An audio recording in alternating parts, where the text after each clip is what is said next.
Mesdames, Messieurs, bonjour et bienvenue sur enquêteplus.sn qui vous propose la revue de la presse de ce mardi 25 juillet 2023 qui, sur toutes les unes, revient dans son ensemble sur le chavirement d'une pirogue de migrants clandestins au large de Dakar et Sud Quotidien titre « Wakam compte ses morts ». Sud Quotidien détaille l'horreur et pointe 18 vies brisées dans les flots de l'océan Atlantique. Une pirogue qui devrait partir de Tiaroy. Sud Quotidien qui écrit qu'alors Dakar était plongé dans son sommeil, des jeunes dont le nombre est pour le moment inconnu entamaient le voyage risqué vers les côtes européennes, bravant l'océan et oubliant aussi les récits des nombreuses morts recensées ces derniers jours. Une course-poursuite avec la marine aurait eu raison de leurs rêves et 18 vies, pour le moment, se sont brisées sur les roches de Wakam. Busby Le Jour parle d'une autre pirogue, partie de Fastboy, introuvable depuis 15 jours et titre « 150 migrants portés disparus ». Busby, qui fait parler un père de famille qui ignorait tout, selon lui, du départ de son fils, et revient aussi sur les 18 corps retrouvés à Wakam. Busby fait une double page sur le bilan d'au moins 18 morts et 3 rescapés et fait place à la profonde douleur du chef de l'État et sur les auditions des 3 rescapés pour connaître les circonstances du chavirement. Busby Le Jour informe que le Premier ministre Amadouba présidera jeudi, à la bonne heure, une rencontre de validation politique de la stratégie nationale de lutte contre la migration clandestine et son plan d'action opérationnel ce jeudi à l'hôtel Terroubi. Bla bla bla bla bla bla bla. Ça fait beaucoup de mots qui ne veulent rien dire et dont on va parler en un lieu qui porte le nom d'un débarcadère, quel saisissant et navrant raccourci. Le Peuple livre sa une les premiers éléments de l'enquête et affiche les condoléances du président Macky Sall, tandis qu'il note que Amadouba rassure les rescapés et les familles des victimes. La sémantique en devient compliquée parce qu'on aurait plutôt les engueuler, non? Le Vox Populi titre « Au moins 18 clandestins morts à la plage de Wakam » et informe que la pirogue n'a pas chaviré.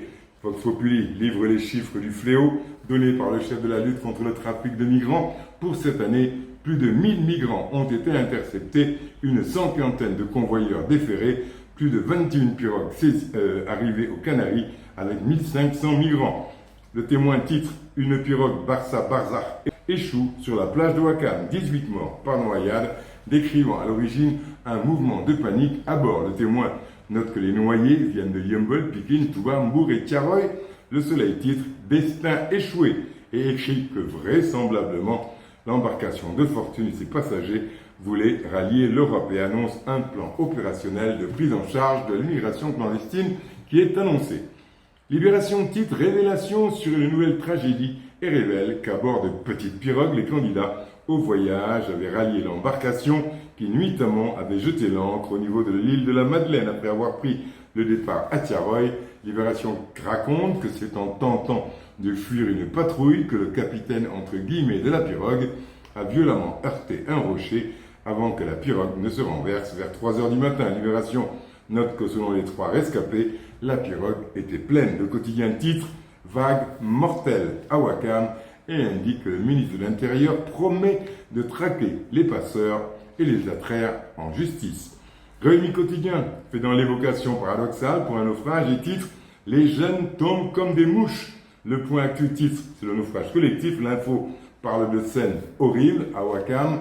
La Tribune tombe dans la facilité et titre « Les jeunes migrants fuient la pauvreté au Sénégal. Or, zircon, phosphate, manganèse pillés, ils sont obligés », déplore Bougane Gueye Dany dans l'organe titre qu'entre Dakar, Saint-Louis et Kafountine, 332 personnes ont péri en mer.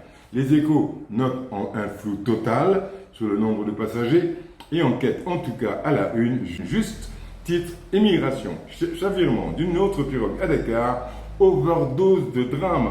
Enquête qui précise que ce chavirement a fait 15 morts et 3 rescapés, que 50 à 60 migrants auraient été à bord et que la pirogue n'était pas taillée pour rallier l'Europe et que le capitaine de la pirogue cherchait à échapper à la marine.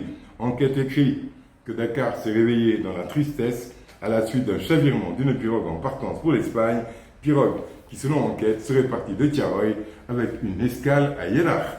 Bon, enquête évoque aussi la levée des dispositifs des FDS à la cité Keur-Gorgui, le gouvernement libère Sonko pour Sud Quotidien, et Sonko parle à la une de Libération d'un non-événement, il a combien raison.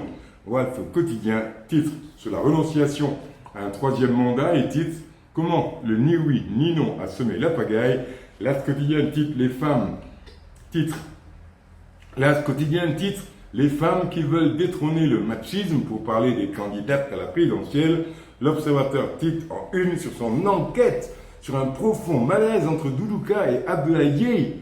On en rigolerait presque si ce n'était pas tragique parce que, selon Busby le Jour et son billettiste, Sunugal risque de s'échouer, écrivant circonspect que beaucoup de candidats se sont déclarés à la présidentielle, des plus fantaisistes souvent, et qu'à voir ou à entendre certains noms, ça peut pousser à être candidat à l'émigration. Comme si certains se disaient, si c'est lui qui prétend pouvoir nous diriger, autant changer de pays. Le billettiste de Busby le Jour écrit que si on y prend garde, ce flot de vendeurs d'illusions va embarquer tous ces jeunes, mais c'est aussi la preuve que les chèques n'ont donné que l'échec et que le Sunugal risque de s'échouer au large de cette présidentielle, comment dire, incertaine. Et ni sapeurs, ni plongeurs, conclut Busby le Jour, ne pourront nous sauver, migrons vers le développement. Et quand, comme note L'As à sa une, après une petite pluie, Dakar barbote déjà, on se demande vraiment quelles sont leurs priorités. Bonne journée sous la pluie, n'oubliez pas de prendre vos masques, vos palmes et vos tubas, et à demain, même endroit, même heure, même motif, même punition.